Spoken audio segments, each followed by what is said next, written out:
आज की briefing start करते हैं from the agriculture ministry and then we go to the other ministries. So I will request Alpana please. Good evening. I will give you a brief overview of the positive work done for the welfare of farmers, poor people, and people in rural areas to fight against COVID-19. Ministry of Agriculture, next slide, please. Overcoming the lockdown restrictions, sown area of summer crops has increased significantly, registering 36% increase over the last year, pushed up mainly by rice cultivation. Farming operations in the field, harvesting and sowing, have been exempted from lockdown, but social distancing and social responsibility has to be maintained. Farming machinery, shops, custom hiring centers, services related to fertilizers and seeds, mandi operations for marketing have also been given concessions from lockdown to enable farming to proceed smoothly. At the Kharif conference recently held, 2020, food grain production target has been fixed at an ambitious 298 million tons.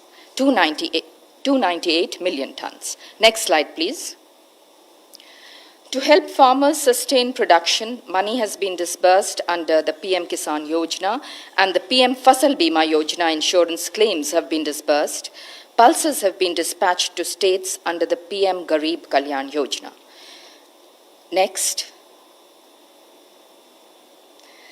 An All India Transport Call Centre 1800180420 has been recently launched and the Kisan Rath app has been launched to facilitate transportation of food grains and perishables across the state. Next slide, please.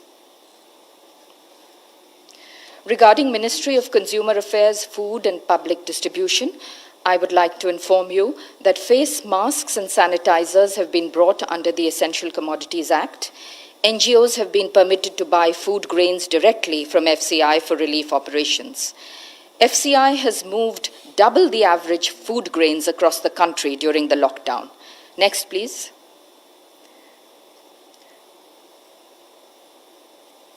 Next. Ministries of Rural Development and Panchayati Raj, I would like to inform you that government has hiked the Manrega wages in the wake of COVID-19 pandemic. The average increase is Rs 20. There has been a direct cash transfer to women under the Pradhan Mantri Jan Dhan Yojana account holders under PM Garib Kalyan package. The self-help group women have helped in this effort. The women self-help groups under the NRLM, the National Rural Livelihood Mission, are making protective face covers, sanitizers, soaps, and are running community kitchens in large numbers. Thank you. Thank you, Alpna. Now, the Ministry of Home Affairs, please. गृह मंत्रालय की तरफ से update है. गृह मंत्रालय निरंतर lockdown measures के एनफोर्समेंट को मॉनिटर कर रहा है. जहां भी लॉकडाउन का उल्लंघन हो रहा है, वहां राज्य सरकारों के साथ संपर्क करके उचित कार्यवाही की जा रही है. कल गृह मंत्रालय ने एक बार फिर सभी राज्यों और केंद्र शासित प्रदेशों को पत्र लिखकर राज्यों का ध्यान इस बात पर आकृष्ट किया है कि आपदा प्रबंधन अधिनियम के अंतर्गत जो दिशा निर्देश जारी किए गए हैं, उनमें स्पष्ट रूप से लिखा गया है कि राज्य सरकारें इन दिशा निर्देशों का सख्ती से अनुपालन करेंगी. अपने लोकल एरियाज की आवश्यकता अनुसार वे ज़्यादा सख्त कदम उठा सकती हैं, परंतु दिशा निर्देशों को डाइल्यूट नहीं कर सकती, कमज़ोर नहीं कर सकती. गृह मंत्रालय ने उनका ध्यान माननीय सर्वोच्च न्यायालय के 31 मार्च 2020 के आदेश में की गई टिप्पणी की ओर भी आकृष्ट किया है कि सभी राज्य सरकारें, सार्वजनिक प्राधिकारी और देश के नागरिक ईमानदारी और निष्ठा से सार्वजनिक सुरक्षा के हित में भारत सरकार द्वारा जारी किए गए निर्देशों और आदेशों का पालन लेटर और स्पिरिट में करें. यह पत्र इसलिए आवश्यक हो गया था क्योंकि कुछ राज्यों में उन गतिविधियों को भी इजाज़त दी जा रही थी जिनकी गृह मंत्रालय द्वारा जारी किए गए दिशा निर्देशों के अंतर्गत अनुमति नहीं है। गृह मंत्रालय ने कल पत्र लिखकर केरल सरकार द्वारा जारी संशोधित दिशा निर्देशों पर भी अपनी चिंता व्यक्त की है।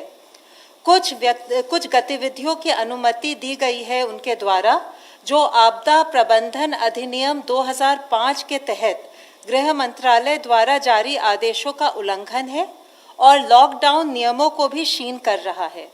उनसे अनुरोध किया गया है कि राष्ट्रीय लॉकडाउन नियमों का अनुपालन सुनिश्चित करें।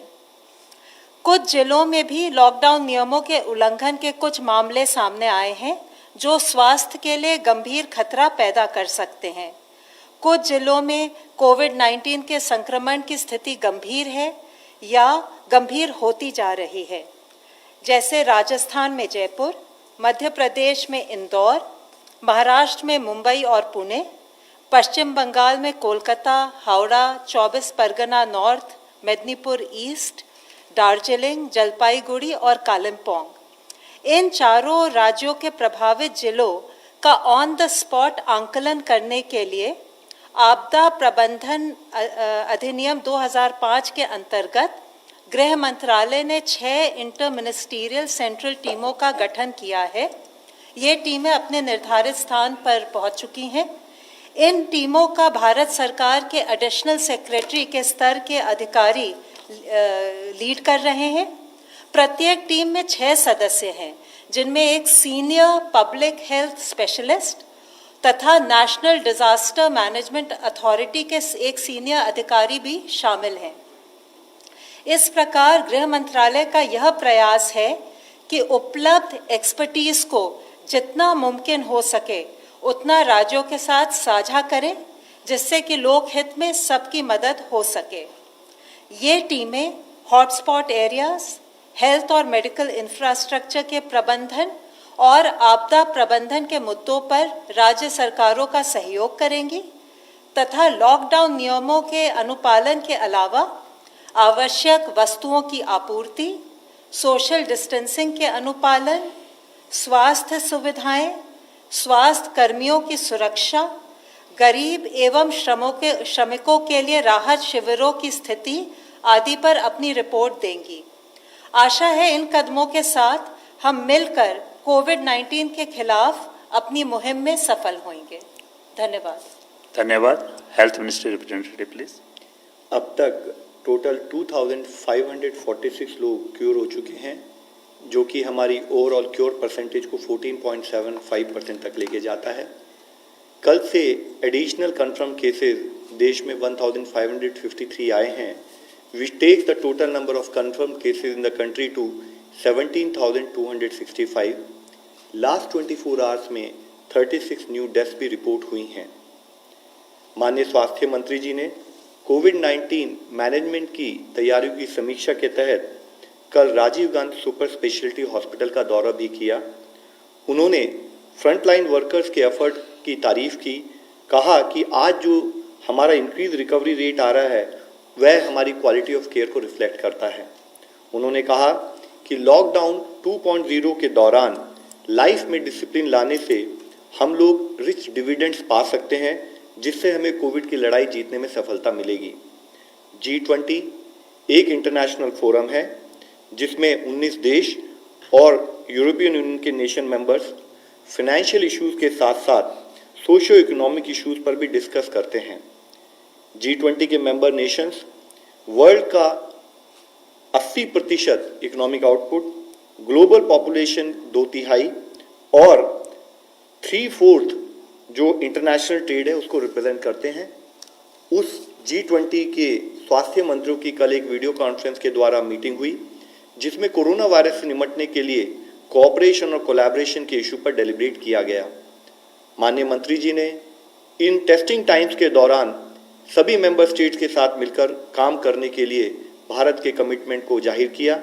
उन्होंने कहा कि भारत G20 के देशों के साथ मिलकर वैक्सीन डेवलपमेंट और ड्रग डेवलपमेंट पर काम करना चाहेगा।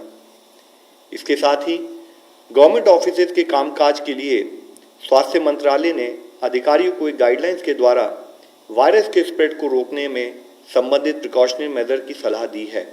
जिसमें बताया गया है कि officials reusable cloth face cover use करें, डिसइंफेक्शन प्रोटोकॉल का स्ट्रिक्ट फॉलो करें, फ्रीक्वेंटली सोप या पानी से हाथ धोएं या फिर हैंड रब या सैनिटाइजर को यूज़ करें और ऑफिशियल्स एक दूसरे के बीच में एडिक्वेट डिस्टेंस मेंटेन करें। साथ ही किसी भी जगह पर 5 से अधिक लोगों की गैदरिंग को अवॉइड करना है। डबलिंग रेट ऑफ केसेस, जिसका मतलब है कि कितने दिनों में टोटल केस काउंट डबल हो रहा है, उसको हम अलग अलग इंटरवल्स पर कैलकुलेट करते हैं और जिसके तहत हमने पिछले 7 दिनों के डबलिंग रेट के बेसिस पे जब कैलकुलेट किया तो देखा कि इंडिया का डबलिंग रेट लॉकडाउन से पहले जो 3.4 था, अब वह इम्प्रूव होकर 7.5 हो चुका है। और इससे संबंधित और भी एक अच्छी न्यूज़ ये है कि अगर हम 19 अप्रैल तक का डेटा लें तो इस नेशनल एवरेज के तहत 18 स्टेट्स में नेशनल एवरेज से बेटर परफॉर्मेंस और बेटर इंप्रूवमेंट नोटिस किया गया है, जिसमें कि दिल्ली में डबलिंग रेट 8.5 डेज है, कर्नाटका में 9.2 डेज है, Telangana 9.4 days, Andhra Pradesh 10.6 days, Jammu Kashmir 11.5 days, Punjab 13.1 days, Chhattisgarh 13.3 days, Tamil Nadu 14 days और बिहार 16.4 डेज। ये जितने राज्य हैं यहाँ पर 20 से कम करीब डबलिंग रेट नोटिस किया गया। इसके साथ ही कुछ राज्यों में 20 से 30 के दिनों में भी डबलिंग रेट नोटिस किया गया, जो उनकी परफॉर्मेंस को दर्शाता है, जिसमें अंडमान निकोबार 20.1 है, Haryana 21 days, Himachal Pradesh 24.5 days, Chandigarh 25.4 days, Assam 25.8 days, Uttarakhand 26.6 days, Ladakh 26.6 days. इसके साथ ही हमारी कुछ स्टेट इवन उनका 30 दिनों से भी ज़्यादा डबलिंग रेट यानी कि उनकी परफॉर्मेंस, उनका केस मैनेजमेंट में हम इम्प्रूवमेंट नोटिस कर रहे हैं, वह है उड़ीसा और केरला। मैं ये एक बहुत अच्छी हार्टनिंग न्यूज़ के रूप में आप लोगों के सामने प्रस्तुत करना चाहूँगा और राज्य और जिला स्तर पर जो हमारे कोविड के फील्ड वॉरियर्स काम कर रहे हैं इस विषय में, उनको धन्यवाद देना चाहूँगा। It is however we would also like to point out कि हम एक लड़ाई में हैं, हम एक बैटल में हैं और हम आराम नहीं कर सकते। एक भी दिन की हमारी विफलता या एक भी व्यक्ति की विफलता हमारे इस QA रिजल्ट को, परिणामों को नेगेट कर सकती है और इसलिए ज़रूरी है कि हम सारी गाइडलाइंस का यूनिफॉर्म इम्प्लीमेंटेशन करें। हमें कुछ और राज्यों से अच्छी खबरें भी आ रही हैं, जैसे गोवा के सभी पेशेंट्स को रिकवरी के बाद हॉस्पिटल से डिस्चार्ज कर दिया गया है। अब गोवा में कोई भी एक्टिव केस नहीं है। इसी तरीके से जैसे कि कल आप लोगों की दृष्टि में लाया था, माही और कोडगू, इन दोनों जिलों में जहां पर कि पिछले 28 दिनों से कोई केस नहीं आया था, उसमें एक और जिला जुड़ गया है, वह है पौड़ी गढ़वाल उत्तराखंड से। साथ ही टोटल 59 डिस्ट्रिक्ट्स हैं 23 स्टेट और यूनियन टेरिटरीज से, जहां पर पिछले 14 दिनों से कोई केस नहीं आया है, जिसमें 6 नए जिले जुड़े हैं। वह हैं डूंगरपुर और पाली राजस्थान से, जामनगर मोरबी गुजरात से, नॉर्थ गोवा गोवा से, गोमती त्रिपुरा से। और इससे संबंधित हम आप लोगों से रिक्वेस्ट करना चाहेंगे कि फिर भी हमें हर तरीके से सतर्क रहने की आवश्यकता है। दूसरे देशों की तुलना में अगर भारत आज इस सिचुएशन को मैनेज करने में प्रयत्न कर रहा है, उसमें जो भी रिलेटिव सक्सेस मिली है, उसका सबसे मुख्य कारण है कि इस लड़ाई में गवर्नमेंट के साथ साथ हर सिटीजन मिलकर लड़ाई लड़ रहा है। कम्युनिटी इन्वॉल्वमेंट, कोऑपरेशन और कम्युनिटी लीडरशिप हमारे मैनेजमेंट का एक मुख्य कारण रहा है। माननीय प्रधानमंत्री जी की अपील के तहत देश का हर नागरिक इस लड़ाई में जुड़कर लड़ रहा है, फिर चाहे वह लॉकडाउन का इम्प्लीमेंटेशन हो या सोशल डिस्टेंसिंग से रिलेटेड बिहेवियर चेंज हो, कंटेनमेंट जोन में लॉकडाउन का स्ट्रिक्ट इम्प्लीमेंटेशन हो, कॉन्टैक्ट ट्रेसिंग और सर्वेलेंस से हम हेल्थ वर्कर्स का सहयोग करते रहें और हर तरीके से फील्ड स्थाई पर पेशेंट मैनेजमेंट पर फोकस कर हम मॉर्टेलिटी को अवॉइड करें, यह हमारा प्रयत्न होना चाहिए। आज जब हम कुछ प्रांतों में रिलैक्सेशन प्रोवाइड कर रहे हैं, तो जरूरी है कि हम सोशल डिस्टेंसिंग के नॉर्म्स का पूर्णतः पालन करें, ताकि जो कोविड के केसेस कुछ जिलों में, कुछ राज्यों में कम हो रहे हैं, वे और भी कम हो।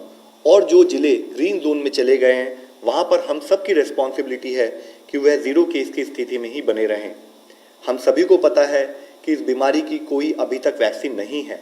इसकी अब केवल एक ही वैक्सीन है जो हमें सबसे ज़्यादा इफेक्टिव सपोर्ट करती है, वह है सोशल वैक्सीन यानी सोशल डिस्टेंसिंग। इसीलिए फिर आप लोगों से विनती है, आपके द्वारा सबसे विनती है कि कि काइंडली हमें सपोर्ट करें कि सोशल डिस्टेंसिंग और प्रिवेंटिव गाइडलाइंस का पालन देश का हर व्यक्ति एक जिम्मेदारी के रूप में करता रहे और बिहेवियरल चेंज के रूप में अपनी ज़िंदगी में अपनाएं ताकि हम इस लड़ाई से जीत सकें। धन्यवाद। Now, online question for ICMR. The rapid antibody tests have come under scanner world over for quality issues. Did ICMR conduct batch-wise quality tests before dispatching them to states, as certain states have raised concern about their quality? ये जो rapid test हैं, जैसा मैंने बोला, सारे दुनिया में कहीं भी उसको इंडिविजुअल के डायग्नोसिस के लिए इस्तेमाल नहीं करते, क्योंकि अभी भी एक चीज़ कायम है कि इस विषाणु के खिलाफ एंटीबॉडी जो डेवलप होती है, वो एंटीबॉडी कितनी पावरफुल होगी, वो इम्यून रिस्पांस का द्योतक होगी क्या, इसका कहीं पता नहीं है। ऐसे रहते हुए भी इसका इस्तेमाल सर्वेलेंस पर्पस के लिए हो सकता है, क्योंकि सर्वेलेंस में मैंने जैसे पहले एक बार बताया था, मैं अगर ये बताना चाहता हूँ कि 5%, समझ लीजिए कहीं सर्वे किया, 5% लोगों को बीमारी थी, वो अगर 4.5 भी आई और वो कंसिस्टेंट एरर उसी ढंग से वही टेस्ट आप इस्तेमाल कर रहे हैं, उसी से भी उतनी 4.5 4.3 भी आई, कंसिस्टेंट रही वो एरर, तो उसमें एपिडेमियोलॉजिक सर्वेज में जहां हम ट्रेंड मॉनिटर कर रहे हैं उसमें ज़्यादा फर्क नहीं पड़ता है, क्योंकि वो गिनती ही कम करता है। आपको अगर उदाहरण देना है तो सादे ढंग से देता हूँ। जैसे अगर वो इलेक्ट्रॉनिक वेइंग मशीन होता है और उसका कंपैरिजन हम जो बाथरूम स्केल इस्तेमाल करते हैं वज़न के लिए, वो दोनों में अगर हमने देखा, इलेक्ट्रॉनिक वेइंग मशीन जो होगा उस पे एक्यूरेट आएगा, लेकिन जो बाथरूम वेइंग मशीन है उसमें एरर रहेगी। लेकिन अगर वज़न देखना है तो हमको 100 ग्राम से फ़र्क आया क्या, इससे हमको कोई फ़र्क नहीं पड़ता। जब हम वज़न 60-70 किलो का देख रहे हैं, वो थोड़ा कम ज़्यादा इधर उधर हुआ तो भी चल जाता है। इसकी ये तो पहली बार टेस्ट आई है हमारे यहाँ, तो एक ही बैच जो आई है तो वो सवाल तो उठेगा नहीं। ये सारी टेस्ट जो एंटीबॉडी टेस्ट आई हैं उनकी ये CE-IVD अप्रूव्ड हैं, इनको टेस्ट किया गया था कि ये उसकी जो सेंसिटिविटी स्पेसिफिसिटी क्लेम्ड है वो उसके कॉन्फिडेंस के रेंज में है क्या करके, उसमें वो ठीक पाई गई। हमको जो दूसरी एक ये मिली है कि वेस्ट बंगाल में कुछ टेस्ट जो BGI किट करके माना जाता है, RT-PCR किट, वो RT-PCR किट बराबर काम नहीं कर रहा है, ऐसे हमको एक ग्रीवेंस मिला। वो ग्रीवेंस के तरफ देखते वक्त 2-3 चीज़ें हमको याद रखना है कि ये BGI kit US FDA approved है, उसके क्वालिटी स्टैंडर्ड्स काफ़ी अच्छे हैं। सिर्फ इसमें एक प्रॉब्लम है कि ये जब किट हमको रखना है तो उसको 20 डिग्री के नीचे टेम्परेचर रहना चाहिए। 20 डिग्री के अगर ऊपर गया तो वो टेस्ट रिजल्ट्स बराबर नहीं आ सकते हैं। तो जो कंप्लेंट थी वो कंप्लेंट ये थी कि कुछ लोगों की रिपीट टेस्ट करना पड़ा, क्योंकि सारे लाइट अप नहीं हो रहे हैं, उसके साथ कंट्रोल जो रहते हैं वो। ये कब होता है, कभी कभार टेक्नीशियन जब वो काम करेगा, ज़्यादा सैंपल नहीं रहे तो उसके स्ट्रिप्स निकाल के उसको और एक बार रन करता है दूसरे टेस्ट को करने के लिए। जब वो वैसे करने जाएगा तो उसने वो कहाँ किट रखा था, वो क्या रूम टेम्परेचर पे छोड़ के उसने फिर टेस्ट करने की कोशिश की, उसके ऊपर वो आमादा होगा। लेकिन हमने वेस्ट बंगाल गवर्नमेंट को भी बताया है कि जो NIV में हम किट इस्तेमाल करते हैं वो किट तकरीबन 10,000 टेस्ट के लिए काफ़ी हैं। वो नाइसेड में हैं कलकत्ता में, वो हम उनको टेम्पररी वो क्राइसिस टाइड ओवर करने के लिए दे रहे हैं। Mr. Sunil Prabhu, NDTV.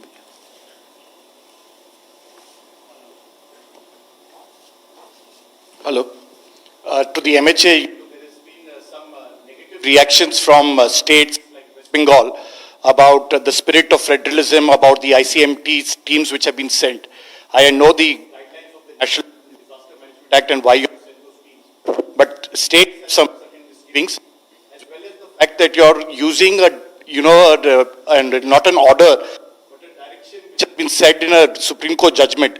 There's a big difference. Even Supreme Court judges have pointed out that that cannot be seen as an order. It's only a direction. But you have said please see it as a direction, whatever is being said. The observations should be read as directions. And to ICMR, what is the issue about, the fact that asymptomatic people are turning positive? How do you respond to that? Asymptomatic people turning positive यानी positive आदमी asymptomatic दिखा, ऐसे आपको कहना है ना? Asymptomatic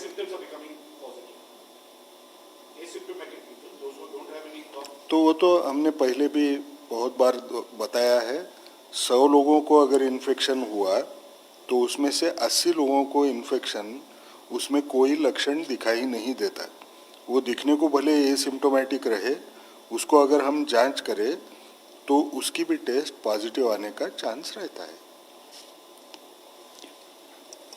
As I mentioned, that the purpose of constituting the interministerial teams is to provide support and assistance to the states in their endeavor to combat COVID-19. The teams have been very carefully constituted so that support can be provided both from health aspects, from administrative aspects, from disaster management aspects, and I'm sure the states will benefit with it. As regards what our orders say, the orders are available on the website. I would request you to read them very carefully. It's very clear what the order says. It mentions the observations of the Honorable Supreme Court, but the orders have been issued under various provisions of Section 35 of the Disaster Management Act. Thank you. Another online question. Okay, it's all right. I think that's 30 journalists in Mumbai tested positive. Will the Ministry of Health and Family Welfare test all the journalists on ground? I think that is of concern to everyone of Sir, it is present. important. We have already been highlighting multiple times. We have talked about it. Infection prevention management is a very important component of disease management. And what we are hearing about our journalists becoming positive is definitely very unfortunate news. We would request that kindly, when you are attending to your call of duty, follow the required precautions, follow the required social distancing norms, and also use face mask or face covers. And besides keeping the distance. And as far as the sampling is concerned, sampling criteria is very clear. And as per that sampling criteria, anyone who need to be tested will be sampled. Mr. Ashok Raj, ANI. Hi, sir. My question is, if someone tests positive or confirmatory RT-PCR test done, there were reports that this Chinese antibody test have been faulty in the past. In this a concern, because of lot of cases have come positive that have no symptoms, and this Chinese antibody rapid testing kits have a track record of being faulty. ICMR. मैं नहीं बोलूँगा ना कुछ problem नहीं। हमने बार बार एक कहा है, एंटीबॉडी टेस्ट देरी से पॉजिटिव आती है, उसको पॉजिटिव आने को एक अंदाज बताया जाता है। एक ही स्टडी है, एक समझ के चलिए, एक ही स्टडी है जो बोलती है 15 दिन के बाद में वो टेस्ट पॉजिटिव आती है। पीसीआर ये पहली टेस्ट होती है जो सबसे यानी अच्छी टेस्ट करके मानी जाती है, जिसमें इंडिविजुअल को बीमारी है क्या नहीं ये तय किया जा सकता है। वो टेस्ट बहुत पहले पॉजिटिव आ जाती है। जब इंसान सिम्टोमेटिक रहे तो वो तो पक्का पॉजिटिव रहती है। अब ये जो डिस्कॉर्डेंस है, यानी पीसीआर पॉजिटिव आएगा लेकिन एंटीबॉडी तैयार होने को टाइम लगेगा, ये तो नेचुरल है, यानी ये बीमारी में दिखाई देता है। तो इस किस्म की डिस्कॉर्डेंस हमको दिखेगी। Vantika Ghosh, Indian Express.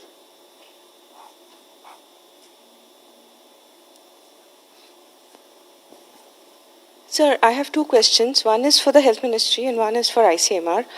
The MHA order, it says it is clear to the central government that the situation is especially serious in Kolkata, Howrah, Mednipur East, 24 Parganas North, Darjeeling, Kalimpong and Jalpaiguri districts in the state of West Bengal. So I would like to know what is the situation health-wise, what are the circumstances that necessitated this? And to ICMR, sir, if 80% of our cases are of all COVID cases are asymptomatic, then isn't it time that we revise the testing strategy and remove all those symptomatic? Because except in hotspots, all the people and except for the asymptomatic contacts, you're testing everybody when they are symptomatic. So is it time to revise that strategy? Ma'am, we've been highlighting that when we identify which are the areas which are our areas of concern, there are primarily two major criteria. One is in some places if higher number of cases are noted. Second is also the fact where rate of growth of the cases or the doubling is high or the doubling rate is low. So these become our primary criteria to identify where we need to have effective intervention so as to ensure that those areas do not lead to larger number of cases further. Mr. Rajat, News X. हाँ दे देता हूँ। एक चीज़ हमको समझना है, मैंने जैसे बोला कि RT-PCR टेस्ट ज़्यादातर इंसान सिम्टोमेटिक हुआ उस टाइम पे पॉजिटिव आती है। इंसान को सिम्टोमेटिक होने के लिए भी वक्त लगता है, ठीक है। इसका मायना क्या है, मैंने उसको जब मैं वो एसिम्टोमेटिक रहेगा उस टाइम पे ये टेस्ट का पॉजिटिव आने का चांस उतना ही कम होते जाएगा जितना वो इन्फेक्शन के कितना नज़दीक है उसके ऊपर वो रहेगा।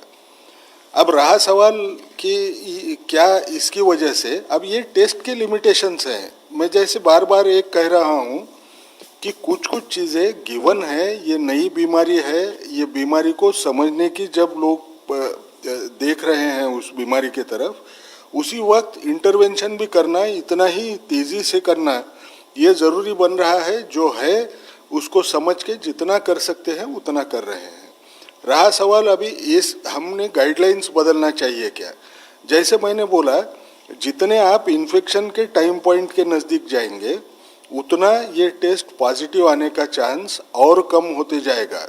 सिम्टम्स जब रहते हैं उस वक्त ये टेस्ट पॉजिटिव आती है।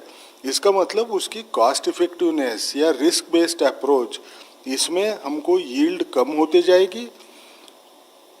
इसको अभी बदलना चाहिए क्या, ये सोचना भी शायद अभी मैं बोल नहीं पाऊंगा। क्या मैं ऐड करना चाहूँगा इस विषय में, जैसे कि डॉक्टर साहब ने बताया है, एक्चुअली अराउंड 80% केसेस या तो एसिम्टोमेटिक या माइल्ड सिम्टम्स के साथ पाए जाते हैं।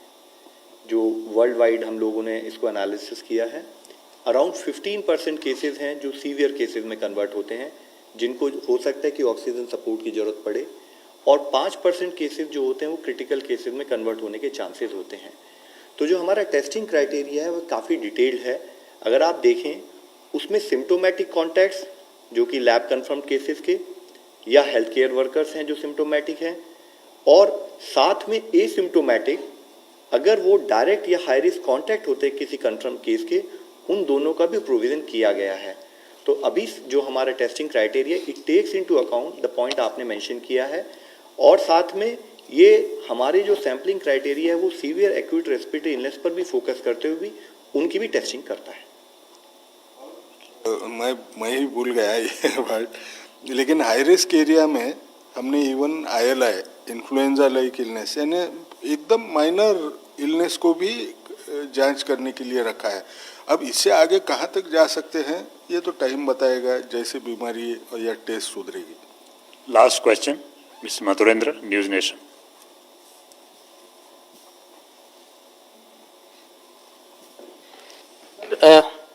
जो हेलो, खासतौर पे गुजरात, राजस्थान, तमिलनाडु में और मध्य प्रदेश में क्या रीज़न रहे कि यहाँ पर लगातार केसेस बढ़ते रहे और मेजर कॉज क्या रहा? दूसरा सवाल सर इसी में मैं जानना चाहूँगा कि चूंकि 80% केस आप बता रहे हैं कि सिम्टोमेटिक है,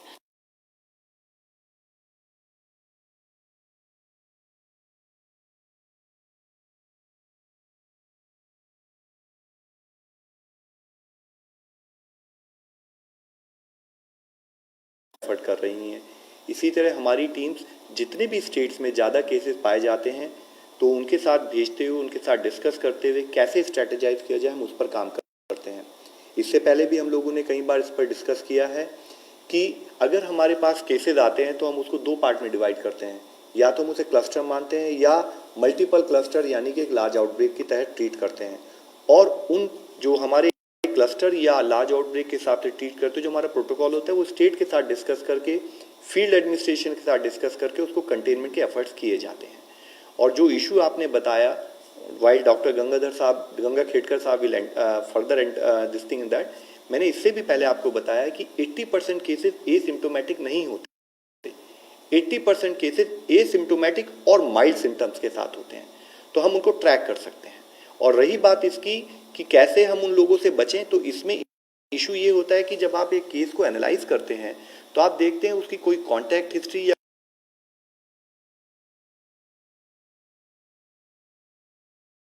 कोई ट्रैवल हिस्ट्री तो नहीं है, और उसके बेसिस पे साथ में उसके क्या जो डिजीज के सिम्टम्स हैं या उसके contact history, you can always make a clinical assessment कि आपको किसकी टेस्टिंग करनी है और किसको होम क्वारंटाइन या फैसिलिटी क्वारंटाइन सजेस्ट करना है। Thank you friends, thank you very much. इसमें सिर्फ 2 लाइन ऐड करता हूं जो लव अग्रवाल साहब ने आपको बताई। हर पॉजिटिव इंसान को हम आइसोलेट करने का तो बोलते हैं, सिम्टोमेटिक होगा एडमिट करना है तो एडमिट करने की बात करते हैं, ये स्टैंडर्ड अप्रोच होता है। हाँ, कोई इन्फेक्शियस डिसीज जो रेस्पिरेटरी मोड में का है, अगर ट्रांसमिशन होने का चांस है तो उसको अलग से करो। लेकिन जब हमको एसिम्प्टोमेटिक लोग दिखते हैं तो हमको दूसरा रास्ता क्या होएगा, सब लोगों को जो उसके कांटेक्ट होंगे उनको या तो हम होम बेस्ड आइसोलेशन करें, नहीं हमको अगर पूरे लोग मालूम नहीं है तो हम जैसे आज हम बोल रहे हैं हर इंसान को बोलें कि आप फिजिकल डिस्टेंस सेफ रखो, जहाँ तक हो सके लॉकडाउन पालो। इसमें क्या एक अंदाज आ रहा है कि जो भी होगा, सिम्टोमेटिक होगा या एसिम्टोमेटिक होगा, वो एक दूसरे से वो इतने नज़दीक नहीं आए जिससे ये ट्रांसमिशन हो पाए। Thank you very much friends.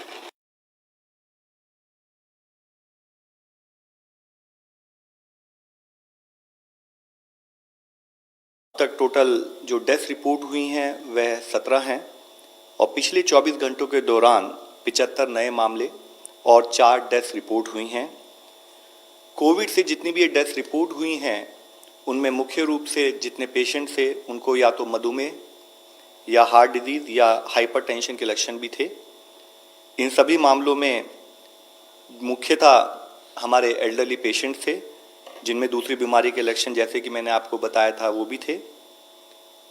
आप सबको अवगत है कि पिछले कुछ समय से सरकार इस स्थिति से निपटने के लिए बड़े प्रोएक्टिव और प्रिएम्प्टिव अप्रोच के तहत कार्य कर रही है, और प्रेजेंटली ये सुनिश्चित किया जा रहा है कि ट्रांसमिशन के इस प्रोसेस को तोड़ने के लिए हम सभी राज्यों के साथ मिलकर लॉकडाउन और सोशल डिस्टेंसिंग को 100% इफेक्टिवली लागू करें। इसी संदर्भ में कल माननीय हेल्थ मंत्री जी ने भी वीडियो कॉन्फ्रेंस की थी सभी स्टेट्स के हेल्थ मंत्रियों के साथ, सभी स्टेट के हेल्थ सेक्रेटरीज के साथ, और उनसे अनुरोध किया था कि लॉकडाउन और सोशल डिस्टेंसिंग को प्रभावी रूप से हर स्टेट में, हर जिले में लागू किया जाए। उन्होंने राज्य से ये भी रिक्वेस्ट की थी कि आवश्यक वस्तुओं और सेवाओं में नागरिकों को किसी भी तरह की दिक्कत का सामना न करना पड़े। राज्यों से डॉक्टर्स, नर्सेज और अन्य स्वास्थ्य कार्यकर्ता जो हैं उनको अपनी सर्विसेज के लिए अटेंड करने के लिए जो यात्रा व्यवस्था है उसके भी सभी